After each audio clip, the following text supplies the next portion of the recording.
Magandang araw po sa inyong lahat mga kababayan at welcome back dito po sa ating munting channel Pinas News Review, kung saan re-reviewin po natin ang mga mahalagang balita dito sa Pilipinas. Mga simpleng komento sa mga issue dito sa Pinas. At eto nga mga kababayan, nagkabulgaran na.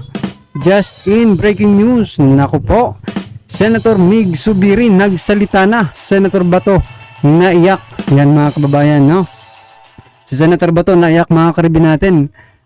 Lahat po ng I think lahat po ng mga kaalyado, no, ni former Senate President Mig Zubiri nagbitiw po sa kanilang mga posisyon bilang mga chairman, no, sa iba't ibang komite. Nakakapagtaka lang po mga kababayan, naiyak po si Senator Bato, di ba? Naiyak po siya nang pinalitan po itong si dating Senate President Mig Zubiri. Kaya lang mga kababayan, hindi po siya nagbitiw as sa bilang chairman, di ba? Nagbitiw ba? Parang hindi yata nagbitiw si Senator Bato. No, siya lang po ang nagpaiwan. Kaya ang ating mga kababayan ay hindi po ay na pagtanto, no? Na baka iyak Judas. Mga kababayan, yung pag-iyak ni Senator Bato de la Rosa. Sa palagay nyo po ba mga karibin natin, kasi hindi po nagbitiw, no, sa kanyang pagiging chairman. Pwede namang magbitiw muna siya, pakita niya muna, tapos ibalik na lang uli siya ni Escudero, diba? Wala na yung mga kababayan, lahat naman po tayo may kanya-kanyang opinion. Ito na po, sama-sama at sabay-sabay po natin pakinggan, panoorin at bigyan ng komento ang video ito. Ito na po. Resigning as chairperson of the Committee on Accounts. I tender my resignation because the greater cause outweighs my personal interest.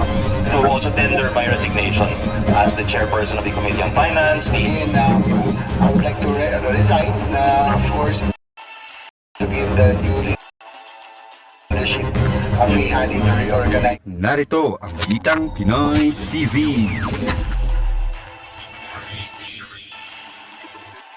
Magandang araw sa atin lahat mga kababayan. Dito na naman tayo sa another episode ng ating vlogs. Pag-uusapan natin ngayon, ito po, no? Mapapasok lang na balita, Senate President Mig Zubiri nagbitiw na bilang Senate President. Ayon nga mismo kay Senator Mig Zubiri, hindi na nga daw niya makayanan ang pressure ng dalawang nag-uumpugang higante ng politika, ang mga Marcos at ang mga Duterte. Dahil nga sa lumalaking agwat ng dating unity team, ay napilitan na nga magbitiw itong si Senator Mig Zubiri sa kanyang posisyon bilang Senate President. Ngunit marami ang nagtataka kung bakit nga ito nagbitiw. Ang ilan nga ay may espekulasyon na kaya daw di umano nagbitiw itong si Senate President Mig Zubiri ay dahil pinag-iinitan siya ng Malacanang sa pamumuno na nga ni BBM at ang kanyang asawang si Lisa Marcos. Dahil pinayagan daw di umano ni Mig Zubiri na ituloy ni Senator Bato ang pag-iimbestiga patungkol na dito sa lumabas na PIDEA leaks na kung saan makikita daw at may mga larawan pa daw ni Pangulong Bongbong Marcos na sumisinghot ng white powdery substance na ayon nga daw sa informante nitong ni Agent Morales ay cocaine. At sa kadahilan ng pinayagan ni Mig Zubiri itong si Senator Bato, kaya naman daw nagalit ang Malacanang sa kanya na naging dahilan ng kanyang maagang pagbibitiw bilang Senate President. Ngunit ayon naman mismo kay Senate President Zubiri ay siya daw. So yan mga kababayan, yan ang isa sa rason, no, ni Senator Mig Zubiri kaya nagbitiw yan sa pagiging Senate President. Ngayon mga kababayan, sa palagay niyo po ba ititigil na po itong investigasyon ni Senator Bato patungkol dito sa PIDEA leaks mga karibin natin, dahil ngayon daw ang rason kaya na pressure, di ba? Eto mga karibin natin, opinion lang po ito I think hindi po nila yan titigil, no? Continue pa rin yan, but it is in a controlled situation, di ba? Bale makokontrol na po nila ang flow no, ang magiging ano dyan sa PDLX na yan. Diba? Hindi po nila yan ititigil pero kukontrolin na po nila. That's my opinion mga karibinati. Kasi kapag ipinatigil nila yan, makukonfirm po ng taong bayan, no? Na ngayon nagdududa pa tayo, 'di ba? Kung yan ba talaga ang rason, no? Kung bakit nag-resign itong si Mig Zubiri. Kapag itinigil nila yan, kumpirmado. Na totoo nga yung sinasabi ni Senator Mig Zubiri. Ngayon, para hindi po yan makumpirma ng taong bayan, itutuloy po yan mga karibin natin, but in controlled situation. Yan kontrolado na po nila ang sitwasyon mga kababayan. Paano hindi magiging kontrolado? Biruin mo, Senate President yun nandyan, di ba? Member ng komite ni Senator Bato, yung Senate President na si Escudero. Yung second, no? Top official ng Senado na si Senator Jinggoy, Vice Chair din ng komite. So what is the wala na mga kababayan. Tapos tatapusin na talaga yan, diba? Tatapusin nila yan pero hindi po ihinto. Tatapusin po nila yan. Ako, ay tinraidor ng kanyang mga matatarik na kaibigan sa Senado at sa Kongreso. Ano sa tingin mo kabayan ang totoong naging dahilan ni Senate President Mig Zubiri kaya siya nagbitaw sa kanyang pwesto? Comment mo nga yan at huwag mo nga kalimutang i-hit ang like at subscribe button para updated ka sa mga uploads ko araw-araw. Kabayan, panoorin natin ang kabuuan ng video ito. Samantala, sa iba pang balita, may bago na hong liderato ang mataas sa kapulungan ng Kongreso matapos mahong magbitiw bilang Senate President itong si Senador Juan Miguel Zubiri. Kaya alamin po natin sa kanya ang dahilan ng agad po niyang pagbitiw sa pwesto at ang kanyang saloobin naman sa nangyaring rigudon sa mataas sa kapulungan ng Kongreso. Live mula sa Senado, makakasama po natin si Senador o former Senate President Juan Miguel Zubiri. Mayong gabi, Senator. Yes, mayang gabi sa tanan, kapaminaw. Sa lahat po nakikinig po na yun, magandang gabi po sa inyo lahat. Opo, Senator, si Alex Santos po to. Kasama ko po si Ali Soto dito po sa Net25. Senator, bagamat batid na ho namin ang inyo pong talumpati kanina, baka meron ho kayong gustong i-share sa amin po. Ano ho bang punot dulo nito na pagpapalit po ng liderato ng Senado? Alam mo, Alex and Ali, noong January pa lang, nung kinontra po natin yung People's Initiative, naramdaman ko po na parang mga kaalyado natin, mga kasamahan natin ay medyo hindi na ganun I'd say, responsive sa. so yan mga kababayan, aabangan din po natin itong People's Initiative, no? Kasi baka manihuin po ito ngayong bagong liderato, no? Diyan sa Senado, baka i-priority na nila itong People's Initiative na ito, yung Chacha, no? Yan naman ay opinion lang natin at parang nakikita natin ganun ng mangyayari, di ba? Dahil yan din ang sinasabi. Tinutulan ni Mig Zubiri. O ngayon, dahil wala nang tumututol, baka matuloy na ito, dapat maganda rin po ang taong bayan.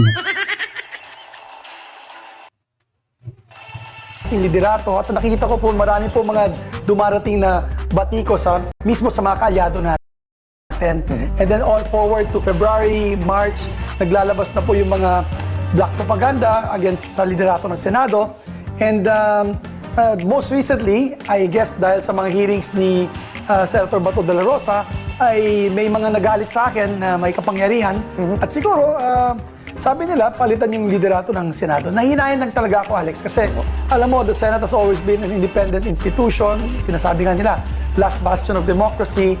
Pero mukhang may ibang tao na may ibang agenda. But of course, hindi ko naman sinasabi ito ay agenda ng ating bagong Senate President. I'd like to congratulate Senate President Chis Escudero sa pag-ascend niya po as bilang Senate President ng Republika ng Pilipinas. Ang akin lang po, naramdaman ko talaga ng hirap ng itong nakarang 5 buwan.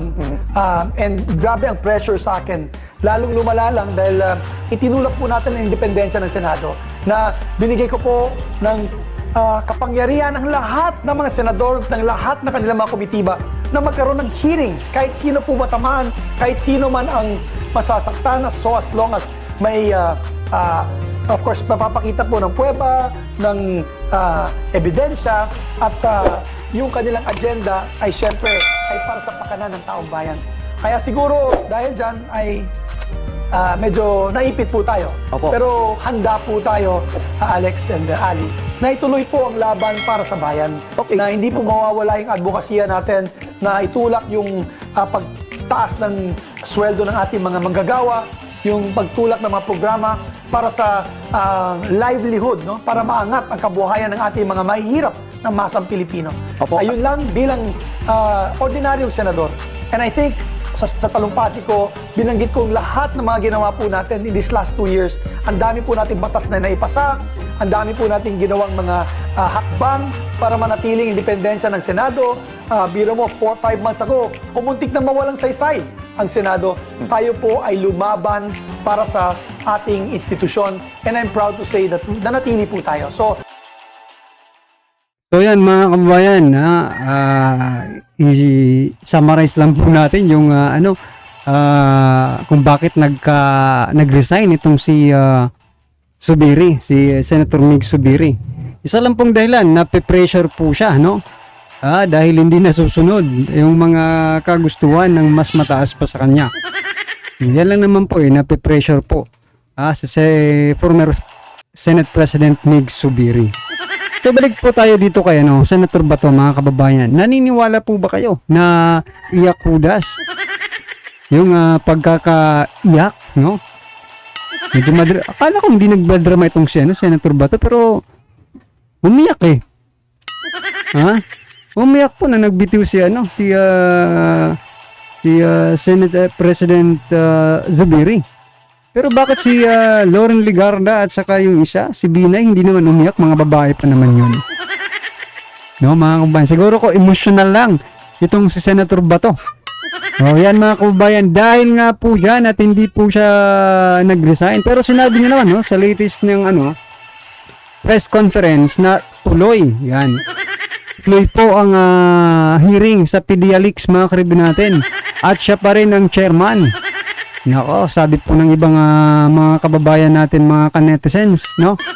Yung mga nag-resign, no? Yun po ang mga tunay na kaibigan ni former Senate President Mig Zubiri. Ay yung hindi po mga nag-resign, ay alams na po. Well, anyway mga kababayan, lahat naman po tayo may kanya-kanyang opinion, reaction or kritisismo kung meron man po. Comment na po sa baba para at least alam po ng ating mga kababayan ang inyong pong opinion patungkol po sa video nito, right? Kung bago ka pa lang at dito po nakapag-subscribe sa ating munting channel, please don't forget to subscribe at i-click na rin po ang bell notification para updated ka po sa lahat ng ina-uploads nating reaction video. Maraming salamat po.